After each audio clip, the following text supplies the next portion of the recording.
It's 6 p.m. on a Tuesday here in Korea. Welcome to our newscast. I'm Daniel Che. Let's begin with the headlines. Hijacked EgyptAir flight MS-181 lands in Cyprus. Most of the passengers have been freed following negotiation efforts. Reportedly, the hijacker claims to be armed with a suicide belt and is still holding some hostages. His motivation is not yet known. Once in Washington for the Nuclear Security Summit, President Park Geun-hye will be busier than ever with sideline meetings lined up with leaders including her American, Chinese, Japanese, and Argentinian counterparts, all focusing on North Korea.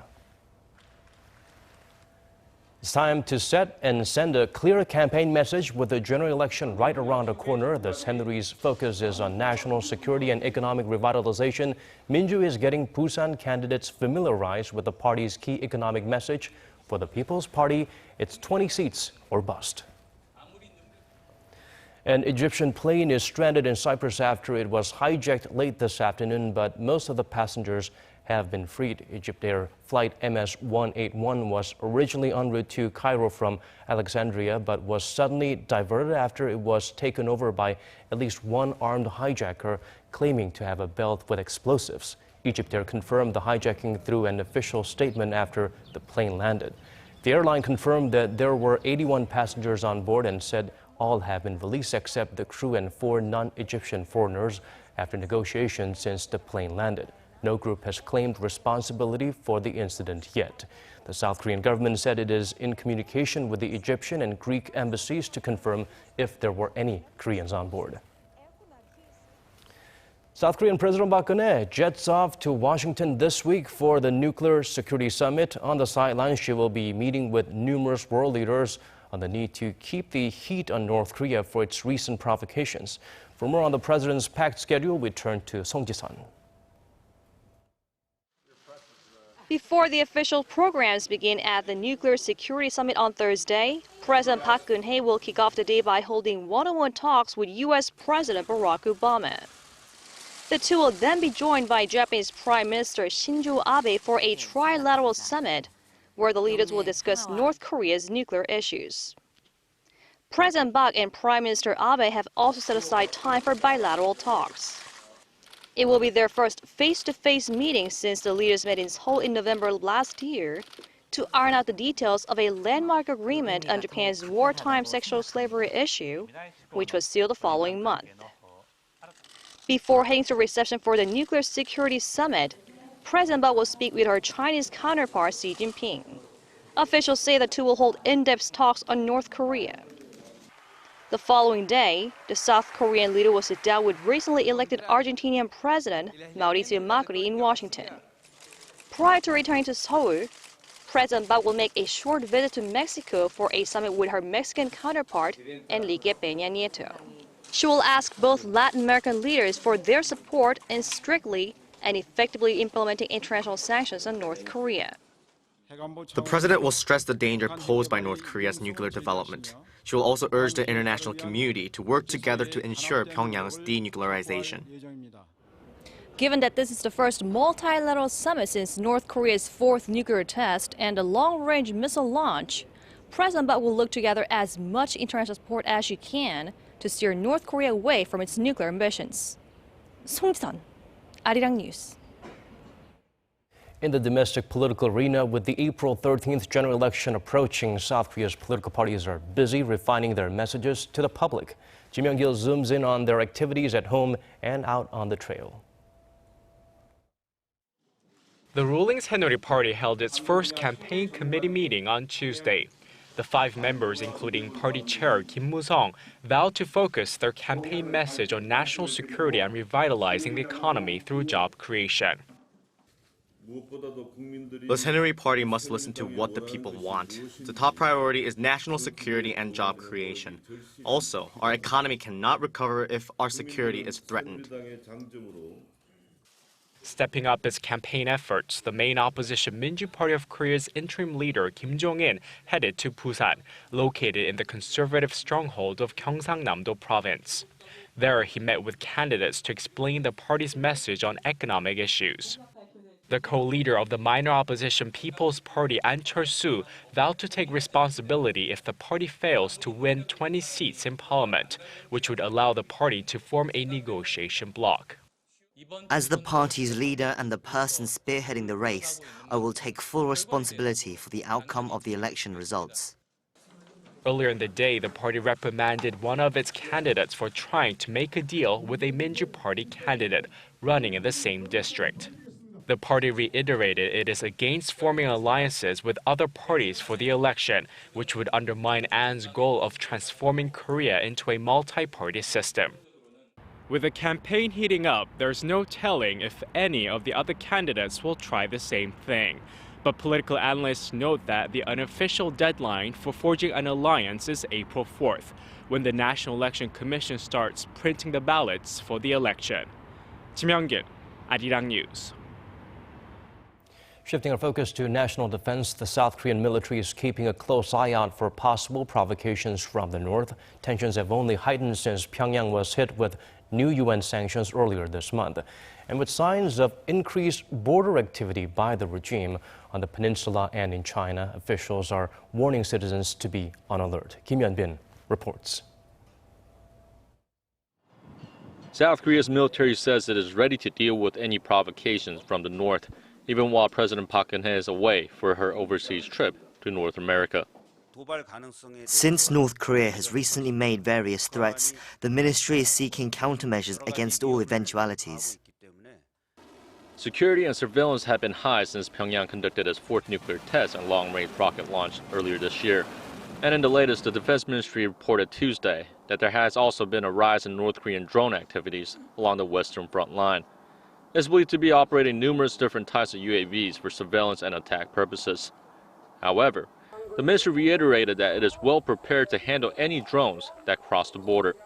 South Korean military is currently implementing a system to track and take down drones that cross into South Korean territory. Meanwhile, South Korea's foreign ministry has also urged citizens to take special caution when going near the Chinese-North Korea border. The warning, which was specifically issued to local news organizations, comes after the government received intelligence of a possible North Korean terrorist attack or abduction of South Korean journalists and missionaries in the area. Tensions are expected to remain high for the foreseeable future as the regime continues provocative rhetoric and threats of more weapons tests. Kim Yeon-bin, Arirang News. Could the North Korean leadership end up regretting its recent nuclear missile provocations? Pyongyang has been able to circumvent UN sanctions in the past, but this time there's a clear difference. Kim Mo-kyun looks into if the strongest and most comprehensive resolution to date could force the Kim Jong-un regime to take a different path.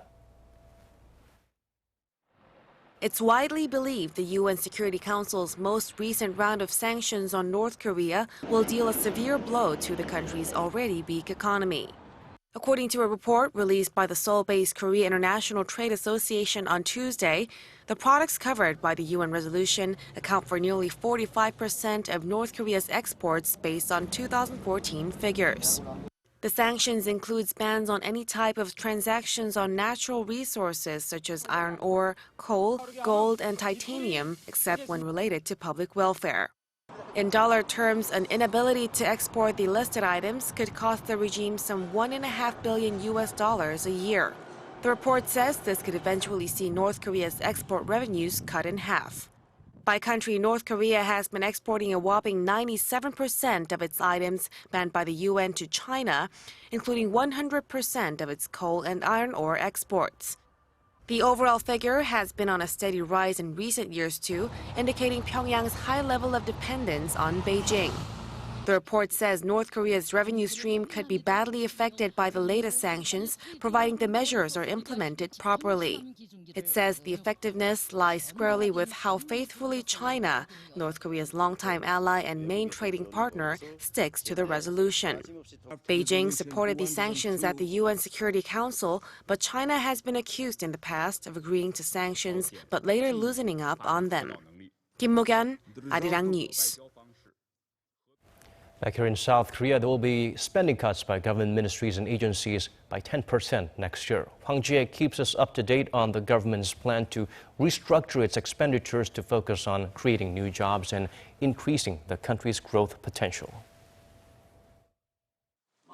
During a cabinet meeting on Tuesday, the Korean government approved a budget guideline for next year that will cut discretionary spending by ministries and agencies by 10%. The savings will be used for projects to create jobs for young people and women and to foster new growth engines. In fact, a new survey requested by the Finance Ministry and conducted by Gallup Korea shows that more than a quarter of 1,000 people surveyed said the jobs sector is the most in need of fiscal spending. The Finance Ministry says, however, that the cut does not mean the government is trimming the budget as a whole. Rather, it's restructuring its spending to boost efficiency.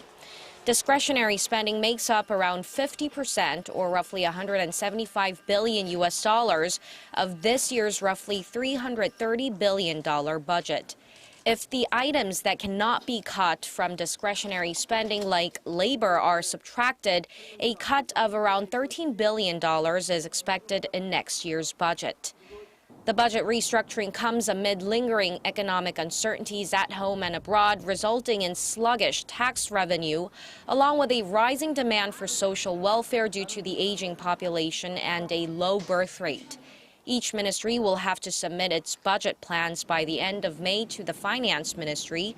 The Finance Ministry will then put it all together and conduct a review so it can submit the government's 2017 budget plan to the Parliament in early September. Hwang Ji-hye, Arirang News.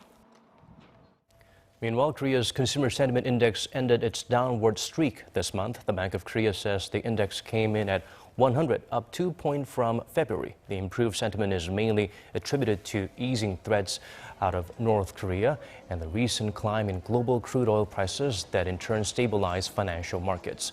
A central bank official adds, though, that it's hard to say the economy is showing signs of improvement. The index had dropped for 3 straight months since December last year. A reading over 100 means optimists outnumber pessimists. For the first time since World War II, Japanese troops will be able to deploy their forces abroad as a fighting force in accordance with a new security law that takes effect Tuesday. The legislation was pushed by Prime Minister Shinzo Abe and his ruling coalition, but the move has proved unpopular with Japan's neighbors and ordinary Japanese citizens. Kwon So-ah sheds light on the dramatic expansion of role for Japan's self-defense force. For the first time in more than 7 decades, the Japanese military will be permitted to fight in overseas conflicts for self-defense. The new security law, which was passed in September and took effect Tuesday, loosens post-World War II constraints on Japan's use of force and allows it to use its military for the country's self-defense. The controversial law, backed by Prime Minister Shinzo Abe's ruling coalition, is intended to strengthen Japan's defense against the growing security challenges posed by China's growing military strength and North Korea's missile and nuclear threats. Prime Minister Abe says the right to collective defense is needed to ensure the people's right to life, liberty, and the pursuit of happiness. He also stresses the need for Japan and the U.S. to work together on missile defense when dealing with Pyongyang. Japan's neighbors, including South Korea and China, have had their concerns about the law, given Japan's history of aggression in the region. And Seoul and Beijing will be keeping a close eye on Tokyo's next move. Our government has maintained the position that Japan's security law should be dealt with in a transparent manner and allow Japan to contribute to regional peace and stability. With that in mind, we will be closely observing where Japan's security policy is heading. We hope the Japanese will draw lessons from history, stick to the path of peaceful development, and handle its military and security affairs with great care. Within Japan, opposition parties, which attempted to block the legislation last year, say the law is unconstitutional, and many Japanese citizens fear the law could erode Japan's post-war pacifism. A poll conducted by Tokyo-based Kyodo News last weekend found nearly 50% of respondents were not in favor of it, and less than 40% viewed the changes in a positive light. Kwon So-ah, Arirang News. Shifting gears to a different story now, Korea's main gateway, Incheon International Airport, marks its 15th anniversary this year. And to celebrate the occasion, it's holding a series of cultural and musical events in the arrivals hall. Oh Soo-young was there. When travelling to a new and exciting country, every second you spend there can be precious. That's why most of us plan ahead, looking up local attractions and booking tickets for special shows. But for those visiting Korea, there's no need to go through the hassle. Once you arrive at Incheon Airport, you can enjoy some of the world's finest cultural performances. Incheon International Airport and Arirang TV have launched a series of spring season concerts, marking the airport's 15th anniversary. During the 5-day period, special spring performances begin at 4 p.m, free for all passers-by in the arrivals hall. My kids and I came out of the arrivals gate and followed the music to this concert. It sounds wonderful. We were waiting for a friend and decided to enjoy the music in the meantime. Ranging from songs by British opera artists to the rhythmic pulse of Korea's traditional instruments, the music animates the airport.